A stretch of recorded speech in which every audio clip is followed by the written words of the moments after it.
Okay, great. Okay, so good morning, everyone. Welcome back to our second session. This is our second session of 5. And this morning, we are going to explore another important character in the Megilah, and that is Haman. So last week, we spent a lot of time, the whole session, we spent on Achashverosh and Achashverosh's character. We spoke about his drive towards absolute monarchy and how he overcame some of the challenges that he had in his way to becoming an absolute monarch. And we talked about his personality as well and some of the qualities that he had in terms of not wanting to feel indebted and other things as well. And that was last week. And this week, we're going to dedicate the week to Haman, another critically important figure, of course, in the Megilah. I would ask that you refrain from booing every time I say Haman's name, because it's a very long session if we go down that line. Okay. So I do want to correct. I want to thank Bluma, who brought to my attention over the week that I had said something that was erroneous. It was just really sloppy reading on my part. So when we said last week that Vashti was the daughter of Nebuchadnezzar, is what I think I said. In fact, she was the descendant of Nebuchadnezzar, and so Malbim says Zerah Nebuchadnezzar. I read it a little sloppily, but in fact she was a descendant. I think great granddaughter, something like that. And so anyway, I did want to clarify that point. Again, it doesn't change the meaning of or import of what we said, but I did want to correct that fact. Okay, so let's dive in. I think what we're going to do is I'm going to ask you to, I'll mute, but I'll mute everyone now, and then I will ask you to unmute yourself if at any time you want to ask a question or if you want to make a comment. Please feel free to unmute yourself, make the comment, ask the question, whatever you'd like to say, and this will hopefully be more of a dialogue to some extent. At least, so I'll ask you to do that. All right, so let's get started.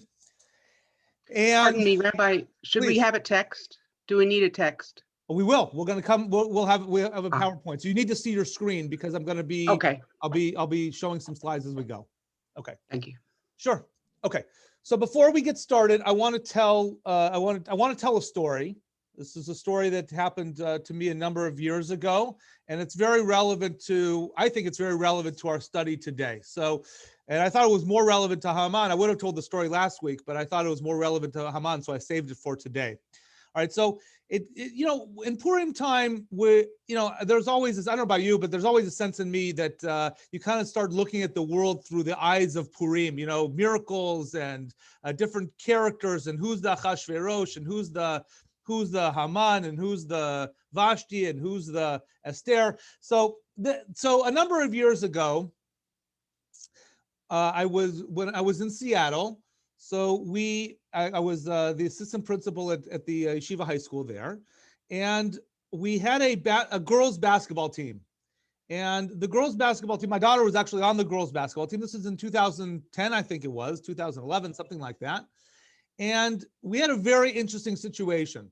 Our young women had qualified for the state tournament, which was a huge accomplishment for the students and for our school, of course. And what happened was that year just happened to be the state tournament was scheduled for the weekend of Purim. And the way it came out was that Purim really fell out on Sunday. And therefore, Ta'anit Esther, the fast of Esther, was pushed back to Thursday. And the way the tournament came out, the girls had the strong possibility that they were going to have to play on Ta'anit Esther. They're going to have to play on the fast of Esther. And so seeing that that's the way the calendar laid out, and the girls were talented, and we expected them to win, so we petitioned and they have a rule. They have a rule that if you cannot forfeit a game, and if you forfeit a game, you're going to have to suffer, the immense punishments of who knows what that they can do to basketball teams. Anyway, So we petitioned them and we said, would you please move the tournament, move the game, the one game, would you move it to after the fast day so that our girls could participate in the game and not have to forfeit? Okay. So the way it came out was that there were two people, and this, I'm getting to the story, you'll see in a moment. I'm getting to the bottom of the story here. So there were two people we had to deal with. One was the head of the whole state tournament. His name was Cole Breeze was his name. And there was another fellow, Doyle, who was the head of the local district. Okay, so when we went to Cole Breeze said, no, we can't possibly do it. We can't possibly change the tournament. The tournament's so important and you can't make changes like that. When we went to, and after that conversation, I remember thinking to myself, wow, this guy's like a Haman. He's so vindictive against our school and he's this anti-Semite. I don't know. I start to think, I was just mad. I just wanted him to, overturn his decision. But then we dealt with this other fellow, Doyle. And you know what Doyle said? Doyle said, you are Jews, and the Jews should know that they have to give up things and they have to suffer. And so you should, in your suffering, your tradition of suffering, you should give up this chance at the tournament. Okay. So the head of school at the time said, no, that other guy's not Haman. That other guy's an Achashverosh. Okay, he just wants what he wants. This guy's a Haman. This guy is this guy has an anti-Semite, and this we're going to go up against. We're going to fight him tooth and nail. We can't let him. We're not going to roll over. So, and we didn't. The girls participated. Turns out they lost, but it was a real Kiddush Hashem that they in fact did not play on the game on Tanit Esther, and they had to forfeit that game. They walked off with dignity, and it was a real Kiddush Hashem for that they were able to be involved in. Anyway, so I say that story because I think it's important. It's very important to us to identify different characters and what qualities they have. And oftentimes, and certainly I had approached that kind of a very superficial level, looking at someone who does something against the Jewish people. Okay, it's not necessarily Haman. It's not necessarily true. Sometimes people are self-interested and they make a decision you don't like. It doesn't mean that it's anti-Semitic. In the case of this other guy, yeah, he really had an axe to grind, that he was holding us to a standard that was inappropriate and this seems to smack of anti-Semitism. Okay.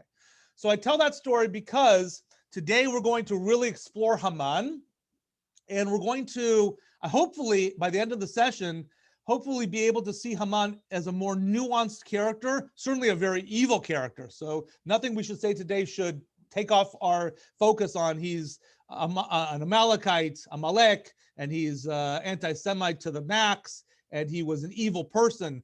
But there were nuances to that, and it's important to understand truly what Haman was about, so that when we, as Jewish people, encounter such people, we also know how to act and how to operate.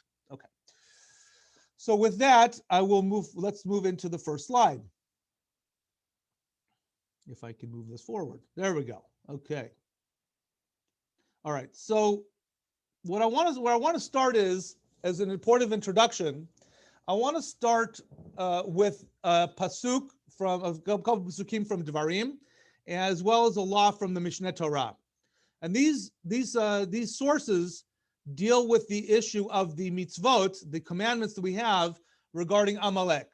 So there are actually 3 commandments regarding Amalek. One is a positive commandment to remember what Amalek did. The second is a positive commandment to destroy Amalek. And the third is a negative commandment not to forget what Amalek did. Okay. So I've actually taught this idea before, in public, and I actually mentioned this idea that we're going to mention now at a public event. I remember for Ezra, in memory of Ezra Schwartz, who was murdered. This was a number of years ago, maybe 4 or 5 years ago. So I mentioned this idea then, but I think it's very relevant to our study today.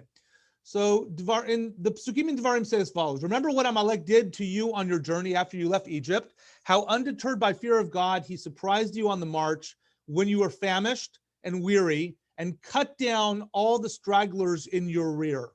Okay, so this was Amalek's strategy is that they came up behind Bnei Israel and they attacked us. They attacked those who were weak in the back, and they therefore were able to have some success in terms of their military strategy. Harambam codifies this as a mitzvah, as a law, and says, it is a positive commandment to obliterate Amalek, as it says, erase the memory of Amalek. It is a positive commandment to perpetually remember their wicked deeds and their ambush in order to arouse our enmity against them. As it says, remember what Amalek did to you. By tradition, we have learned that remember means speech. Do not forget in one's heart, for it is forbidden to forget their enmity and hatred. So this is, by the way, the source for the Torah commandment for us to read the Parshat Zachor, which we'll read the week before Purim, Bezrat Hashem, and that's why this is a commandment for us to be in the synagogue that Shabbat. What we're going to do this year with COVID, you'll seek guidance from your local rabbi about what we should do this year. But this is the source for the Torah commandment for us to hear the Parshat Amalek. Okay, so I do want to ask a question here though, which is that the Rambam includes something that's unique, and I put it in bold here, that deserves some study. And that is the Rambam, and you see it mentioned in the Torah also, which we talked about at the beginning, and that is, why does the Rambam include in the mitzvah to remember their wicked deeds and their ambush? It seems like we're going to remember what Amalek did. Okay, so remember that they're evil, remember that they are evil people, and that they committed a war. But the Rambam includes this idea that we have to remember the strategy. We have to remember the strategy that they engaged in when they attacked Bnei Israel. Why is that necessary? I'll put that as a question to the group. Why does anyone have thoughts as to why it is that in the mitzvah, and the Torah, by the way, mentions this too, why we have to remember not only that they're evil, but that we have to remember their strategy of war? Any thoughts on that?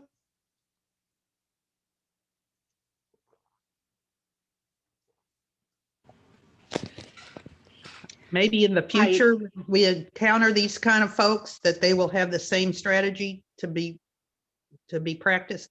Okay, so we need to prepare ourselves for future encounters with Amalek, and if they use those strategies, then we should be prepared. Very good. Anybody else? That's very good. I think that the particular way that they did it was deceitful. Okay, that's so. Go ahead. Go ahead. Yeah, that's the part of the strategy that we particularly dislike. They didn't come out up front and say, hey, we hate you. They just kind of snuck around the back and went for the weak people. Okay. So I think both ideas are true. I think both ideas are really important. I want to focus on the second one that was mentioned. So this idea actually I heard from our Rosh Yeshiva, and she living be well. And the way he explained this idea is that we oftentimes go through life thinking that there is an association between smarts and good. Smarts, and I like those people. People who are smart are people who I want to be close to and be with. Okay. And we often identify, especially as Jewish people, we identify with smart people. And we want to associate ourselves with smart people. All right, now that's a good thing. That's not bad. That's certainly a very good thing to try to associate with people who are intelligent and people who are wise and people who are smart. However, this idea is coming to tell you, don't be deluded and think that just because someone's smart, therefore they are not evil. No, the Rambam is pointing out this, is making this as a part of the mitzvah, and the Torah is making this part of the mitzvah because, in fact, you have to remember that evil people are oftentimes very, very smart. Oftentimes, the more evil a person is, the more they use intelligence or they use smarts to their evil ends. And so a person has to look deeper than just saying, is the person smart or is the person intelligent? They have to look and say, what are the person's values, and judge them on that sense. So of all the people who are smart, if that's a circle and all the people who are smart in there, many of them are good and many of them are tzaddikim and many of them are good people, but many of them are also evil people. And that also blends into the group of evil people, or the people who are smart. And so it's not enough to just seek smart people. You have to remember that evil people are oftentimes very, very smart, and they use smarts to an evil outcome. And so that's why we have to remember not only their wicked deeds, but we have to remember their strategy. Their ambush is part of the strategy of how they executed evil. And you have to remember that as part of the mission, to remember that Amalek is an evil people, and they executed through evil means, and they executed through an evil strategy. Okay. So with that, I use this as an introduction to Haman, because we're going to see a number of times in the Megillah that Haman is, the way the Malbim understands him, especially, he depicts him as a very intelligent person, highly intelligent person, driven for evil, but highly intelligent person with intelligent strategies. And so we're going to uncover and work on today some of the 3 examples, I think it would be 4 examples, where Haman used these smarts towards his evil ends. Okay, so the first passage we're going to look at comes from Perek Aleph, chapter 1, and we'll look at this in 2 parts. Okay, so we'll read a little bit. We have a little bit of text here we need to get through so we can follow the story. Okay, then the king consulted. Remember, we're viewing things. Just remember, for those of you who weren't here last week, so we're doing a character study. So if you didn't catch on yet, we're doing a character study of Haman, but we're going to take pieces of the Megillah out of order, or not necessarily in order. The idea here is to unravel and expose ourselves to the character as opposed to a chronological reading of the Megillah. Okay, so again, chapter 1. Then the king consulted the sages learned in procedure, for it was the royal practice to turn to all who were versed in law and precedent. His closest advisors were these 7 people, including the last one, Memuchan, who the Chazal tell us was Haman, the 7 ministers of Persia and Media, who had access to the royal presence and occupied the first place in the kingdom. What he asked shall be done according to law to Queen Vashti for failing to obey the command of King Achashverosh conveyed by the eunuchs. Okay, so at this point, we mentioned this last week, I think. If we didn't, I'll mention it now, that Achashverosh was somewhat ambivalent about killing Vashti. He loved her, and he wanted her around. And in fact, the Malbim reads over here that even this last sentence of saying that Queen Vashti failed to obey the command of the king conveyed by the eunuchs was already trying to give an excuse for why they should let her off the hook. That it wasn't really the king who gave her the command. It was delivered by the eunuchs. Maybe she didn't understand. Maybe she was, whatever. So you says the king to his advisors, you should really judge favorably. Also, the Malbim says his closest advisors, just as an aside, he winked at them. He told them, let her off. In so many words, let her off without having to say it. So that's what he was hoping, that they would let her off the hook. But here we go. Here comes the big part. Thereupon Memuchan, again Haman, declared in the presence of the king and the ministers, Queen Vashti has committed an offense not only against your majesty, but also against all the officials and against all the peoples and all the provinces of King Achashverosh. For the queen's behavior will make all wives despise their husbands, as they reflect that King Achashverosh himself ordered Queen Vashti to be brought before him, but she would not come. Okay. This very day, the ladies of Persia and Media, who have heard of the queen's behavior, and this is still Memuchan Haman talking, will cite it to all your majesty's officials, and there will be no end to the scorn and provocation. And here comes the punch. If it pleases your majesty, let a royal edict be issued by you, and let it be written in the laws of Persia and Media, so that it cannot be abrogated, that Vashti shall never enter the presence of King Achashverosh. And let your majesty bestow her royal state upon another who is more worthy than she. Then will the judgment executed by your majesty resound throughout your realm, vast though it is, and all wives will treat their husbands with respect, high and low alike.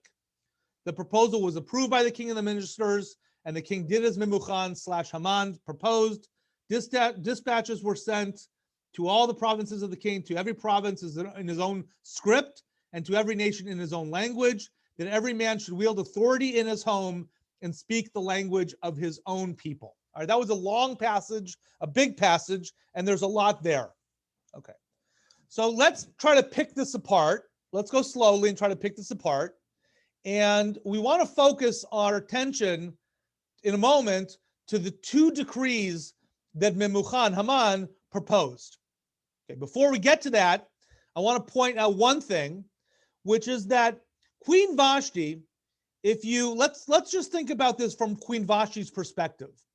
Okay, King Achashverosh delivered a message to his eunuchs to go tell Queen Vashti, come to my party and show yourself off as this beautiful woman that you are. We talked all about this last week. Okay. Now, what might Vashti say as an excuse as to why she didn't come? So the king says, I'm going to put her to death. Okay, but what would Queen Vashti, she has a very plausible excuse. What's her excuse, besides for the issue of the eunuchs? What's her excuse as to why she wouldn't want to come to parade around in front of the king? And by the way, I don't think it's that she can't say I'm Nebuchadnezzar's great granddaughter. I mean, that's not an excuse. The king tells you to come, you come. So, but what could be a plausible excuse for her as to why she wouldn't want to come and parade around in front of the king just to show off her beauty? She wasn't looking her best. She wasn't looking her best. Okay. All right. Anybody else? Good. Anybody else? That plays in the finale, by the way. Yeah, good. Good, please. Maybe she could say she wasn't feeling well. She wasn't feeling well. Okay, she had a headache. Okay. Yes. Correct. All right. Good. She might have understood it to be something that would be unqueenly, that would not be done by somebody of such a high caliber. The Malbim says not only was it not to be done by someone of high caliber, but this is not done by Persian women. Persian women are tznuot. Persian women are modest women.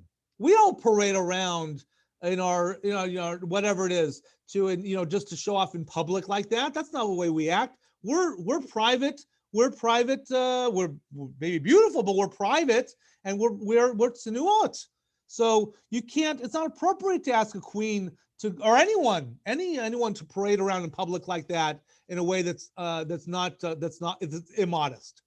So on that basis, King Achashverosh really here was, or Memuchan really was stuck.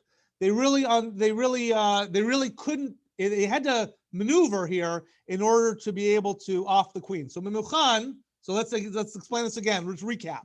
Achashverosh really didn't want to off the queen. That's one problem. Okay, he loved her. He wanted her to be around. Okay, fine. Queen Vashti herself had a plausible excuse. She could say, that's just not done. That's not done by Persian women. Memuchan, Haman, he was motivated. He wants to get rid of Vashti. He wants to make the king an absolute monarch. He is dead set on this goal, and he wants to be the king's advisor, the king's top person, and so he's going to do what he can to get Achashverosh to be that absolute monarch, and he's going to be his second in control. So what does he do? Now let's read this one more time. What he does is he executes two different decrees. What are the decrees? Look here. I'm going to try to point. I don't know if I can use my arrow to say, but what are the two decrees that that Haman, Memuchan, suggests? Here's the first one. I'm not sure if I actually can. Never mind. Sorry. Go back. All right. So what are the two decrees? So the two decrees are, one, Vashti shall never enter the presence of King Achashverosh. Now that's weird. And the second one was that Her Majesty's kingdom, royal state, should be bestowed on someone who's more worthy than she. But going back to that first one, that's weird. Why do they need a law that says that Vashti shall never enter the presence of a King Achashverosh? What kind of law is that? What? Huh? Why did he make these two laws? And how does the first decree, how does it justify the second decree? It's a weird law. Again, Haman's saying, make 2 laws. Vashti should never enter the presence of King Ahasuerus. Okay. And second, the majesty should give her royal state to somebody else. What's with that first law? I mean, that doesn't sound so bad. In other words, he's just banished her. That's it. He doesn't say let's kill her. But how does that set up then? How does that set up the second one? How does it set up? The second one, somebody needs to replace. If she's banished, then somebody needs to replace her. That doesn't sound strange. It sounds actually very, humane. We're just going to banish her. Well, on what basis? That's true. Okay, so but on what basis is she being banished? She could. At the whim of the king. What is it? In other words, he's a king. He can do what he wants. I mean, not in the absolute way, but the king, can pretty much dictate things like that. He could. Yes, you're right. He could. However, yeah, it's true. He could. But even kings themselves are still bound to acting in a way that's going to be considered to be just in some sense, not capricious in some sense. He still has an audience of people. And if Vashti could say, you know what, I didn't come because I wanted to act, in a way that was dignified, it's a bit of a tough argument. So why do you need that first law? Let's just there be one second law. Second law should just be that her majesty is bestowed to somebody else. There's no reason to ban her. She's gone. She's out of the picture. Yes, Bracha, you will say. Yes, Haman did not want to give her a chance to defend herself. And we wanted to replace her. So he's trying to isolate the king from his beloved wife so that he can sneak in and get his plans made. Okay. All right. I'm going to share with you. I hear you. I'm going to share with you what the Malbim explains here. Malbim says like this, that these 2 decrees were playing to an audience. They were playing not to the audience of the king, they were playing to the audience of the people. And here is what was trying to be conveyed. When he made a decree, when the king issues a decree that Vashti shall never enter the presence of King Ahasuerus, what that implies is that Vashti, previous to this, had entered the presence of King Ahasuerus without permission. It was a total falsehood. I mean, it was a total sham. It never happened. But by making that law, it conveys that there had been a problem that this law is coming to solve. And he creates a predicate. So he creates a predicate through this law. He creates a predicate to say that Vashti had acted inappropriately before, and that's why she has to be removed from her royal state and given to someone who's more worthy than she. The brilliance of, this is again intelligence, right? It's evil, but it's intelligent. The intelligence over here is that he creates a law to create a predicate as an argument to be able to say that the Vashti acted inappropriately, not that she didn't come before the king. That's not, she could have a plausible excuse, as we said before. She was acting modestly. But the reason why she's being offed is because she came before the king inappropriately. It never happened. The people won't know that. All they'll know is that there's this law that the king is issuing that Vashti shall never enter the presence of King Ahasuerus. Obviously, sometime in the past, she must have acted inappropriately by coming forward without his permission. Therefore, she needs to be removed from power and she needs to go. And the people would never be the wiser. All right, so what we've seen now is we've seen example one of Memuchan, aka Haman's evil genius, which is that he understands very well the use of issuing of decrees, the power of communication, the power of the deception, and through all of these mechanisms, he can actually create a populace who can move a populace to be able to support the king, and thereby, by supporting the king, be able to support his drive to become a very powerful and evil ruler. Okay. Please. I have a question. please. My father, please. So isn't it possible that one of the things that Haman's trying to do is to strengthen his power by making sure the queen doesn't have access to the king? I mean, certainly that plays out in the future of this story, where the queen does go around him and get to the king. But this law is to try to submit his power and strength with the king. And I think it's a very good point. I think that's a very good point. So yeah, you could ask, why does Memucan not just side with the king? The king wanted to keep Vashti around, right? He was perfectly satisfied, and I wouldn't have advanced his absolute monarchy, but Achashverosh wanted Vashti around. Why did Memucan come up with this plan? So that's good. The answer is Vashti was an impediment. Vashti was an impediment to the king becoming an absolute ruler, to the king using Haman as his, as an aid, as opposed to Vashti having power. It was a way of consolidating power in the king and Haman as his second-hand man.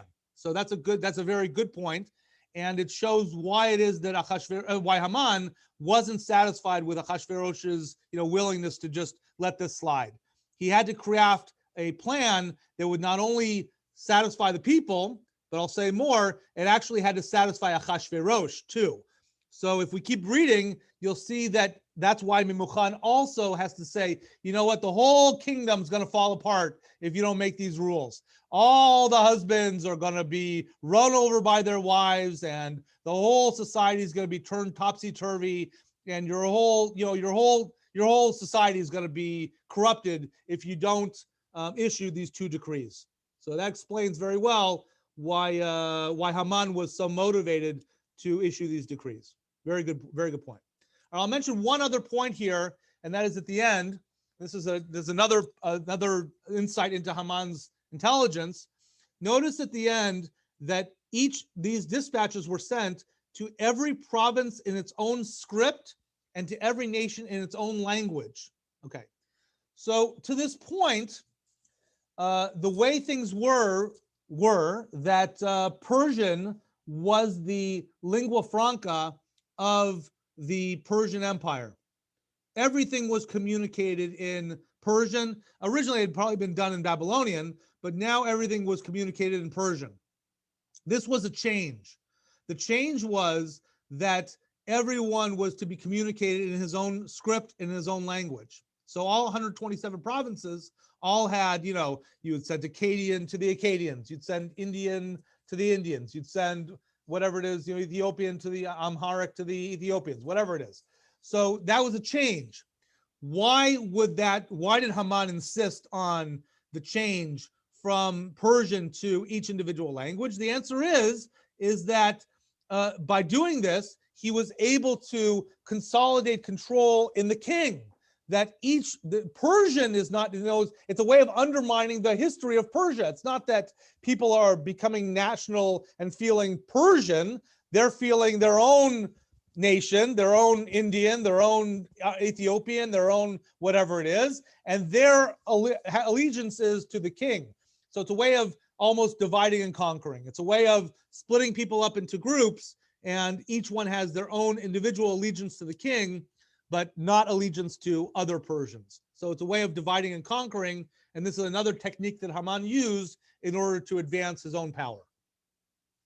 Okay, so we see in this slide a lot of insight into how Haman, as an evil person, how he worked in order to forward his evil strategy to, and he was evil. I mean, he was being, at this point, I mean, I don't know whether he had evil designs, but they certainly weren't ethical. He was certainly not trying to do this for the benefit of the people or for the benefit of Achashverosh. He wanted to do this for his own benefits. That's the making of an evil person, is they're not just self-interested, but they're just self-glorifying. I mean, it's to the extreme. Okay. Let's move on. Okay, so the next example. All right, so we're going to skip now to Perek Gimel, chapter 3. All right, so this is the famous encounter with Mordechai. All right, so we're going to read this. And again, this is a bit of an extended section. But again, we need to get the, I think just to summarize it would not really give it the flavor that we need in understanding what was going on. So let's read. When Haman saw that Mordecai would not kneel or bow low to him, Haman was filled with rage. But he disdained to lay hands on Mordecai alone. Having been told who Mordecai's people were, Haman plotted to do away with all the Jews, Mordecai's people, throughout the kingdom of Ahasuerus. So he just saw red, and it was beneath him just to kill Mordecai, or he disdained that. He wanted to kill the entire Mordecai's entire people, the Jewish people. In the first month, that is the month of Nisan, in the 12th year of King Ahasuerus, Pur, which means the lot, was cast before Haman concerning every day and every month, until it fell on the 12th month, that is the month of Adar. Haman then said to King Ahasuerus, there is a certain people scattered and dispersed among the other peoples in all the provinces of your realm, whose laws are different from those of any other people, and who do not obey the king's laws. And it is not in your majesty's interest to tolerate them. So we've seen Haman's state of mind, but what did Ahasuerus know? What did King Ahasuerus know from this statement or from this plea to Ahasuerus from Haman? What did Ahasuerus actually know? So all he knew, according to the Malbim, is that there was a certain people. He didn't know this was the Jewish people. All he knew, all Ahasuerus knew, was that Haman was setting up an argument here, which is that there's some group of people here and there and everywhere who are totally different and they don't follow the king's laws. So Haman was planting a seed in Ahasuerus regarding this group of people. Had Haman told Ahasuerus at this time, I want you not to tolerate the Jews, Ahasuerus never would have gone for it. What do you mean, don't tolerate the Jews? Jews are involved in society. The Jews come from, a people who had their own land and they're here now. They're people who are maybe helping society. They're part of the warp and woof of our society. And what do you mean kill the Jews? What are you talking about, Haman? You're crazy. No, Haman planted a seed and said, there's just a certain people who do not obey the king's laws. And he's setting up here, slowly, he's setting up an argument to allow him to have free reign, as we'll see in a moment, to execute a plan. Okay, so he's sharing information very slowly and deliberately with Ahasuerus. Again, if there are any questions, please feel free to stop, but ask me, but I'm going to keep going. Now, skip ahead one or two pesukim. Okay. Thereupon the king removed his signet ring from his hand and gave it to Haman, son of Hammedatha, the Agagite, the foe of the Jews. Agagite again is Amalek. And the king said, the money and the people are yours to do as you see fit. Okay, so Haman was now given the authority to do what he wants with these people, whoever they are, although the king didn't know who they were, according to the Malbim. On the 13th day of the first month, the king's scribes were summoned, and a decree was issued, as Haman directed, to the king's satraps. Now, satrap is a provincial governor. I had to look this up, but it's a provincial governor. That's what a satrap is. It was a unique time in place then, but they were provincial governors. To the governors of every province, that's pretty self-explanatory. They were called pachas. Pachas, that was the name given in the language of the Megilat. And by the way, that's the language of Pasha later on in the time of the Ottoman Empire. It's the same word. Pacha became Pasha. Okay. And to the officials of every people, okay, those are the Sarei, the officials of every people, to every province in its own script and to every people in its own language. The orders were issued in the name of King Ahasuerus and sealed with the king's signet.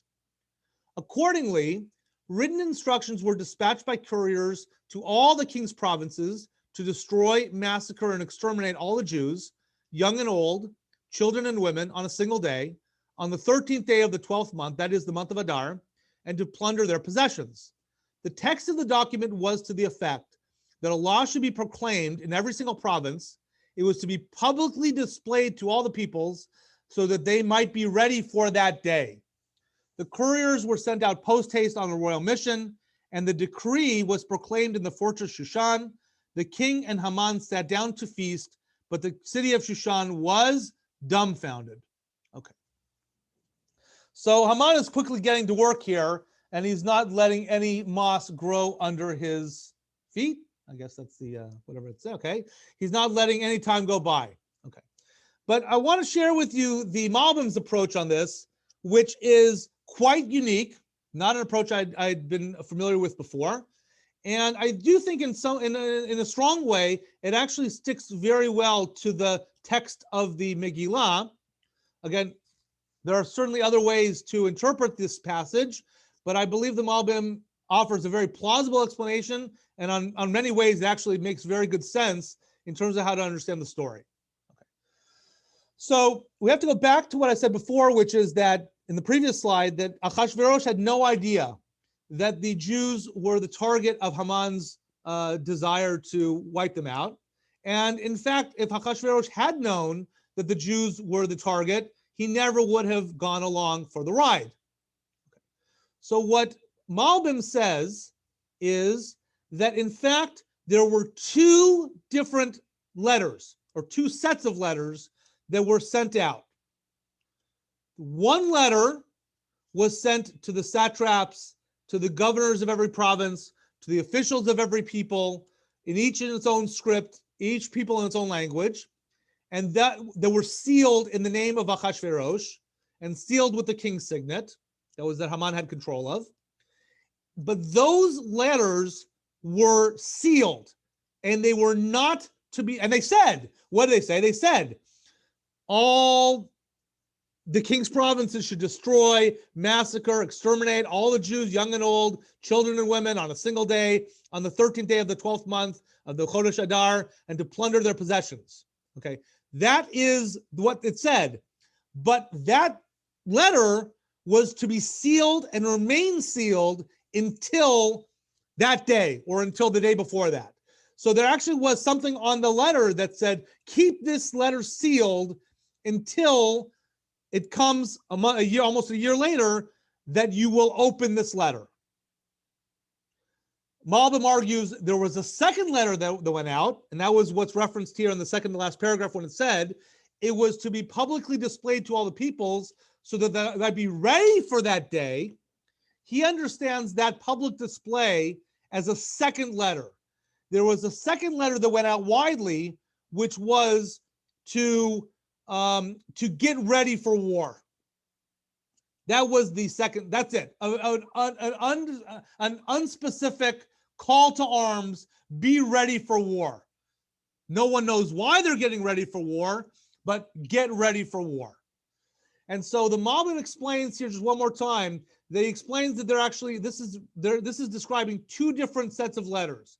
One letter that was sealed and to be sealed until the moment before there actually was to wage a war against the Jews. And that had to be sealed because had the king known about this at the time, he wouldn't have gone for it. Furthermore, had the Jews known about it, they would have prepared for war. Furthermore, had the Jews known about it, they would have likely sought the king's beneficence and asked him for forgiveness or whatever it is and protection. Or the Jews would have known about it and they would have just simply run away. So that aspect of this letter had to be sealed, but there was a general statement that went out that was posted in every post office and every public square to say, get ready for war. Get ready for war. Get call to arms. Get yourself prepared. Start taking Krav Maga classes. Start to bring out your swords. Get your whatever it is ready. There's going to be a war coming down the pike. Get ready. Okay. Who's going to be a war? We don't know yet, but there's going to be a war, and that's a ruling, by the way, that King Achashverosh could live with because he understood that there's some group out there that was acting inappropriately and not listening to the king's instructions. So bottom line here is Haman was acting with great intelligence, great smarts, great sophistication, evil as all get out. He wants to destroy a whole people for what? Because Mordecai wouldn't bow down? What the heck? Okay, evil person who's gone, saw red and gone crazy in the sense of, I don't know, crazy, literally, but, crazy in the sense of philosophically crazy. And he wants to kill off and exterminate a whole people and plunder them. But look how he executes his strategy. He knows that he's got to keep Achashverosh on his side. He knows he can't give the Jews an out. He knows he has to keep the people, he knows he can't do it himself, so he's got to activate the people. And he's worked all this struggle in order to create a situation where the people are ready for war. He can soft sell them in terms of he's telling them what they're going to do 13 months down the road. They don't, 11 months down the road, they don't know what they're going to do, but he's just laying the predicate for them to be ready. Oh, you know what? There must be a war coming down the pike. And then when he announces it, boom, they're ready for war and they're going to kill out the Jewish people and the Jewish people will be exterminated in one day. Done. And he'll have what he wants. Achashverosh won't even be able to do anything and the Jewish people will be destroyed. Any questions before we move on? So that's case number 2 of Haman's uber intelligence. Any comments? Any thoughts? You push back? Do you think the Malbim? I have a question, and it really isn't about his angle, but why the text moves from his name, changing his name. Does that have some sort of symbolic? Oh, Mimuchan to Haman? Yes. Yes, likely it was because he was promoted. So he had a title beforehand and he was one of the general, one of 7 closest advisors. And then he became, we didn't read this, but he became the advisor to the king. So likely that was accompanied with. Rabbi Owen? Yes, please. Please. It's Layla Males. Hi. I think wouldn't he also, Haman's also playing on Achashverosh's insecurities because, Achashverosh just completely is going to do whatever, even if you say, okay, there's a group, like why did he even sign his name on something that he's not even sure about the details? So, there's a lot of, wasn't there have to be like a lot of insecurities on Achashverosh's part, or Haman knew about that, even the whole thing with Vashti, especially announcing it in front of all the others over there about how would it look, you're going to set precedent, all these things is just playing on how, he. I lost the last thing you said, but I think that's a very astute point. So going back to last week, we focused on Achashverosh, and just to say for a moment, certainly Achashverosh, given his low, position in life that he started, his drive to become an absolute monarch from a limited monarch, what was driving that? So Mrs. Males is suggesting, I think astutely, that there was something in his personality that wasn't exactly secure with who he was that drove him to have more power. It's the same level of insecurity that Haman was playing on over here, that he knew that Achashverosh would not be able to really deal with a group of people who weren't listening to the king. Okay. There was a reality principle in Achashverosh, so he couldn't just say the Jews were doing it because Achashverosh would know the difference. But there's a people out there. Wow, who are these people under the rocks? Who are doing these things? So that's like creating insecurity, and also the insecurity of Haman himself. He relied on Haman greatly, and if Achashverosh ever thought that Haman wasn't going to support him, this intelligent guy who had all these plans, so where would that leave the king? So he was really he was in league. He had to be in league with Haman. So I think it's a very good point. Yes. Thank you. Rabbi, it's Bracha. I'd Please. also like to make another point that I think this whole idea of everybody getting the decree in their own language came from Haman in the first place. Yes. And it's like he's creating confusion and upheaval and turmoil in the kingdom, but also the Jews are all spread out. So let's say the lingua franca was Persian. So the Jews all spoke Persian and I don't know, Hebrew, whatever else, but now they may not really even realize what's going on. So I do want to remember that to your point, that when we looked at the first case, that had nothing to do with the Jews. All that had to do with was it was a move on Haman's part. It was like his fingerprints were all over it. You know that if he's trying to split people up and cause them to not have unity, you know that it's Haman. That's Haman's fingerprint and signature move. So all he does is, in this case, is he takes that same tack and he applies it to this situation where he's further causing a sense that everyone doesn't really know what the other hand is doing. No one knows what's in that letter. That creates a certain insecurity. No one it's in everyone's their own language. So this probably wasn't sent to any other.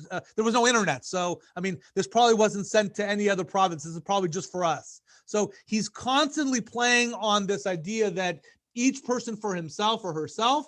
And by doing that, he is definitely solidifying power, and he's making everyone around him feel very insecure. So it's a very strategic move on the part of Haman. I guess, if I may, I'm questioning the idea that Haman, what I heard you say prior is that he had no problem with the Jewish people until Mordecai disrespected him. And I'm trying to introduce the idea that he did, as a Amalekite, have a hatred towards the Jewish people. And perhaps he was using the whole Mordecai incident to just go forward with it. Could be, although we don't have evidence for that in the Megilat, but I wouldn't say it's possible. It's plausible. Okay. He could have had a Masorah from his forerunners. His Zadie, right? Okay. All right, let's move on. So I want to now move on to another case in the Megilah, and this is another really important event in the life of Haman. I think it's illustrative of another aspect of smarts, not so much his smarts, but the smarts of people around him also for evil. But in this case, I think that it is, I want to use this as a case to show how evil sometimes blinds us to obvious solutions. Okay, so we're moving forward now to chapter 5, to Perek Hay. And this is right before, just to orient ourselves, this is right after this comes the time when King Ahasuerus realizes that he owes Mordecai for having saved his life. So that hasn't happened yet. This is right before that. Okay. So that day Haman went out happy and lighthearted. But when Haman saw Mordecai in the palace gate, and Mordecai did not rise or even stir on his account, Haman was filled with rage at him. Again, second time. Nevertheless, Haman controlled himself and went home. He sent for his friends and his wife Zeresh, and Haman told them about his great wealth and his many sons, and all about how the king had promoted him and advanced him above the officials and the king's courtiers. The Megillah here offers us a little insight into what was going on in Haman's head. What is more, said Haman, Queen Esther gave a feast. Again, he doesn't know the identity of Queen Esther, that she was a Jewess. And besides the king, she did not have anyone but me. And tomorrow too, I am invited by her along with the king. Yet all this means nothing to me every time I see that the Jew Mordecai, every time I see that Jew Mordecai sitting in the palace gate. Then his wife Zeresh and all his friends said to him, let a stake be put up 50 cubits high, and in the morning ask the king to have Mordecai impaled on it. Then you can go gaily with the king to the feast. The proposal pleased Haman, and he had the stake put up. Okay. So Malbim in this passage considers Zeresh and Haman's friends, the advice that they gave him, to be smart advice. Again, evil, but smart advice. And the question is, why? Why is this idea that they proposed, which Haman, by the way, became very happy with, to put a stake up 50 cubits high and the morning ask the king to have Mordecai impaled on it? Why was that such a good strategy? Okay, so we need to explain a little bit what was going on over here, and the Malbim fills us in. So the first question that we have to deal with is why have a stake that was 50 cubits high? Now 50 cubits high is what? Is about 75 feet high. So we're talking about a seven-story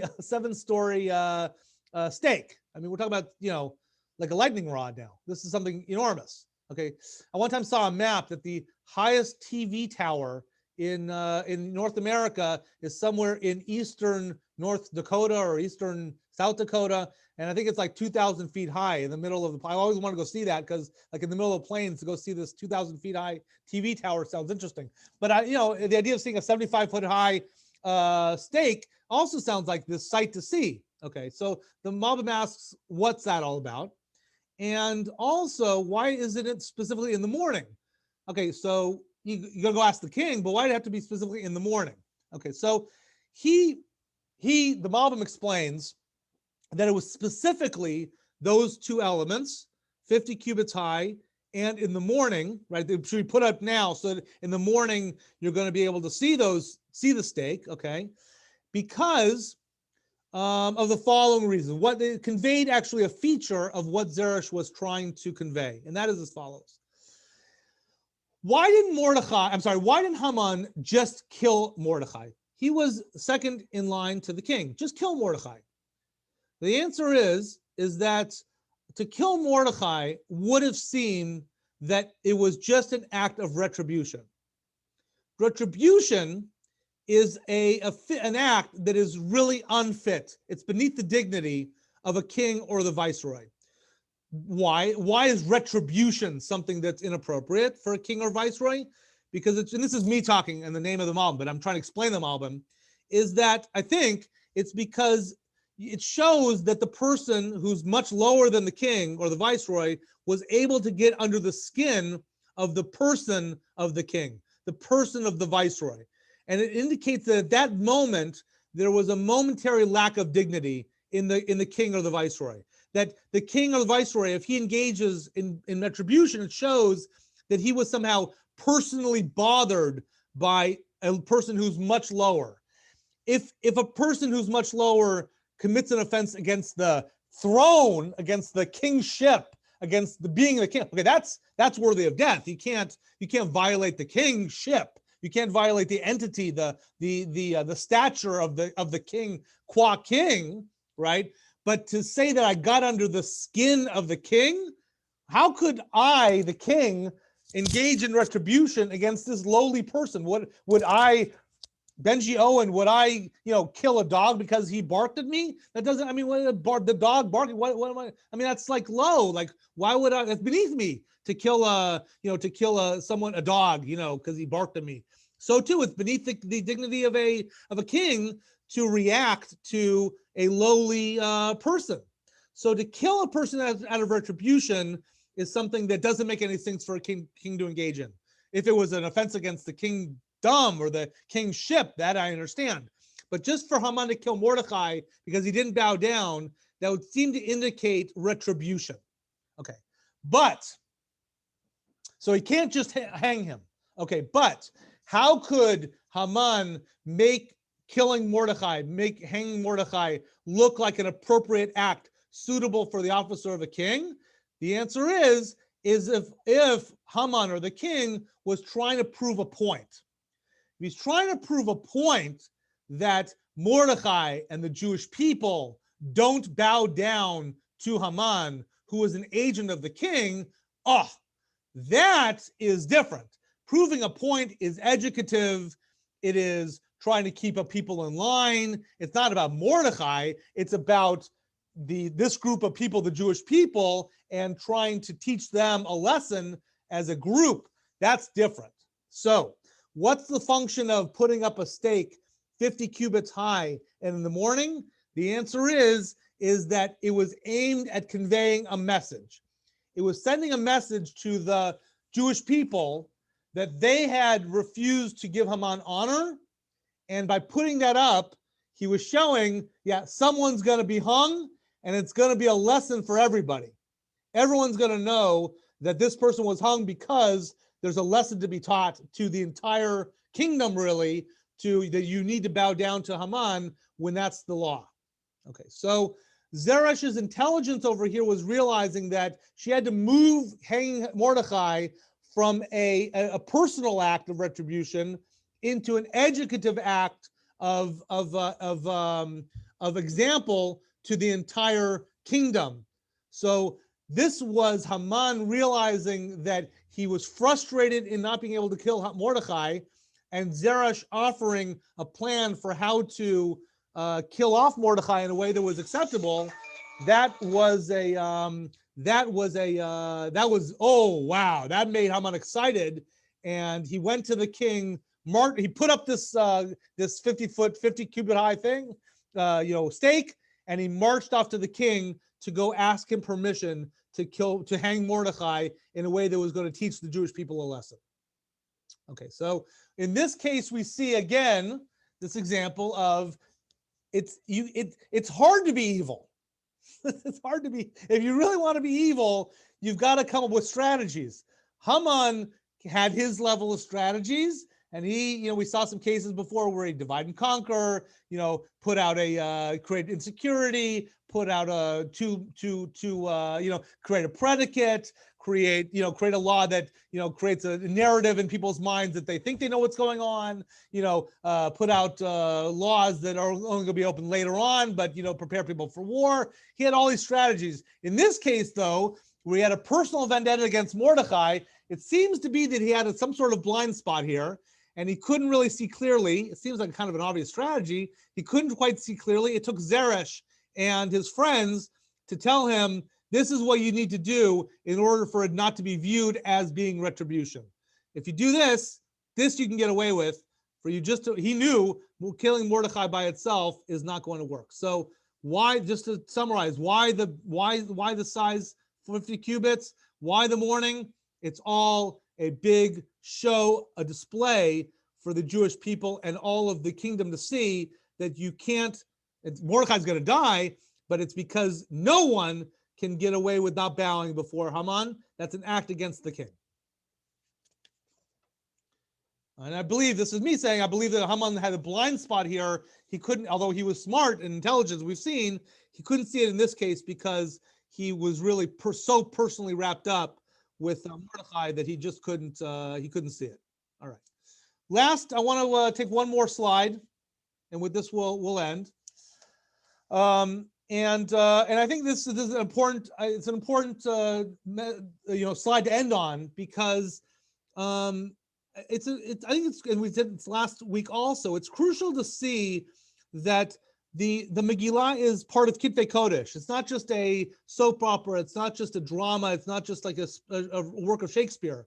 It is something that Hashem's name is missing from the book, but we know that Hashem's hand, so to speak, his hand, his all-powerful hand is all over the story of the Megilah. And so it's important for us to recognize that on the heels of what we just saw, that Zeresh told him to put up the stake 50 cubits high, and Haman went right to the king to go ask him for permission. Boom, that night sleep deserted the king, and he ordered the book of records, the annals, to be brought, and it was read to the king. And we know the story that he saw that Mordechai, we said last week that he felt this debt of gratitude to Mordechai, and he could not live with having a debt of gratitude.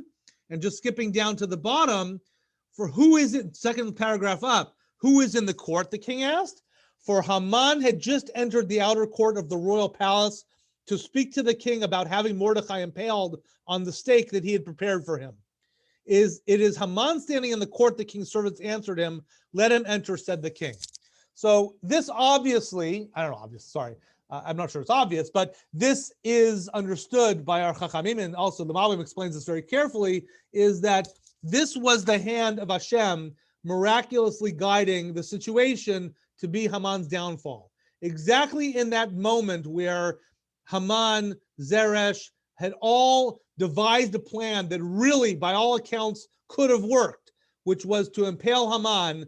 In that moment, that's when the king could not sleep, and that's when the king had to repay Mordecai, and that's when the king saw Haman, recognized that Haman had designs here. It wasn't just, it wasn't just happenstance that Haman was hanging around. He realized, why didn't I realize that Mordecai was owed a debt? What does Haman have to do with this? Why is Haman hanging around here? What's Haman always doing around me like this? It seems to be he's always hanging around like this. Haman is really a problem, and I need to try to create a situation where Haman's going to have to eat some crow, and I'm going to realize that Haman really is. Eventually, that led to Haman's downfall. So this is the hand of Hashem. That this moment, although it was behind the scenes, the king just couldn't sleep. But it happened exactly at this moment when Mordecai was about to be destroyed, and Hashem saved him. And Haman, with everything that happened beforehand, Haman led to his own destruction by sitting there in the palace of the king. Okay, so just to conclude, going back to how we started, we see that to be evil is something that to really be evil and to actually do evil requires oftentimes some intelligence. So you can be evil and have evil ideas, but you know what? You won't really do much. Haman did a lot. He was capable of destroying the whole Jewish people, again, without Hashem's intervention. But it took an intelligence combined with the evil in order to be able to execute such a strategy. We, looking on this, first of all, have recognition to Hashem that we were guided by the Hashgacha, we were protected, the Jewish people were protected by Hashem, and that, of course, we praise Hashem for his protection of the Jewish people, but we also, through this, recognize that intelligence by itself is not enough. Intelligence has to be accompanied by goodness, by righteousness, and intelligence can be a tool for good, but can also be a tool for evil. And when we go through life and we see people who are intelligent, we need to look a little deeper and say, what are the person's values, and how is he or she using the intelligence they have in order to promote either righteousness or evil in the world. And with this, we will stop here. I'm here. I can take any questions, any comments. I'll just, before we sign off, I'll just say we have plans, please God, to meet next week, same time, same channel. Next week, we plan to study Esther. And with that, I'm here if anyone has any questions or comments. Thank you, Rabbi. Have a good day. Thank you. Thank you. Sure. Thank you, Rabbi Owen. Just one comment Please. In terms of good, good encompasses it, but I think it's more like fear of God, because like good could be subjective. So I think the intelligence or what you're doing could only be good if there's a fear of God in that. Yeah. That's a great point. Oftentimes just to elaborate on this, Mrs. Males, certainly a person becomes intelligent, so they have wisdom, so they tend to think that they're the source of that wisdom, or that intelligence, and so it becomes a tool of their own self-aggrandizement. So what Mrs. Bales is saying, which is so important, is that if a person doesn't have a fear of Hashem, which is the basis for their wisdom, or as a premise to their wisdom, so they don't have any check against self-aggrandizement. So it's an excellent point. Thank you so much. All right, thank you all. Good day.